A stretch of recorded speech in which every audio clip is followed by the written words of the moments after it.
আসসালামু আলাইকুম রহমতুল্লাহি বারাকাত।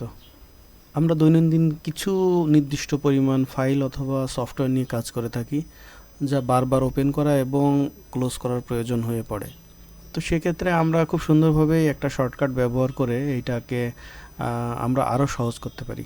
যেমন আমি এই পড প্লেয়ারে, যেহেতু দেখতেই পাচ্ছেন এটা একটা শর্টকাট ফাইল, এটা ইনস্টল করা হয়েছে।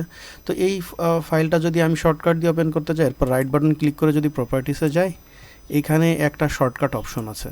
তো শর্টকাট অপশনে কি, কন্ট্রোল শিফট আমি মনে করি ডব্লিউ, এইটা আমি প্রেস করলাম। করে এটা আমি অ্যাপ্লাই করে যখন আমি এটাকে ওকে করব কম্পিউটারে, কন্ট্রোল শিফট ডব্লিউ এটা প্রেস করলে আমার এটা পপ আপ হবে, মানে এটা আমার ওপেন হয়ে যাবে, একই কথা। কিন্তু যদি আমি একটা এক্সেল ফাইল করতে যাই, এই এক্সেল ফাইলটা আমি টেস্টের জন্য করে রেখেছি, এটার যদি প্রপার্টিসে যাই দেখা যাবে এরকম কোনো অপশন নাই। তো এটার জন্য কি করতে হবে, এটাকে শর্টকাট করতে হবে।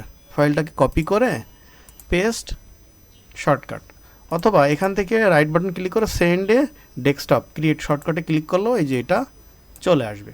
এটার উপর রাইট বাটন ক্লিক করে প্রপার্টিস, সিমিলারলি এইখানে শর্টকাট কন্ট্রোল শিফট ই, এটা আপনি যে কোনো কিছু দিতে পারেন, অ্যাপ্লাই, ওকে। যদি আমি কন্ট্রোল শিফট ইতে প্রেস করি, এই যে আমার ওই ফাইলটা ওপেন হয়ে গেল।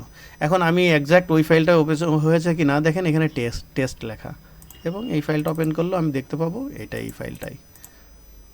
সো আপনি এরকম চাইলে যে কোনো সফটওয়্যার, যে কোনো ফাইলকে এভাবে শর্টকাট করে, এর মধ্যে শর্টকাট কি ব্যবহার করে আপনি খুব সুন্দর করেই আপনার কাজটাকে আরও সহজ এবং অনেক ফাস্টার করতে পারবেন।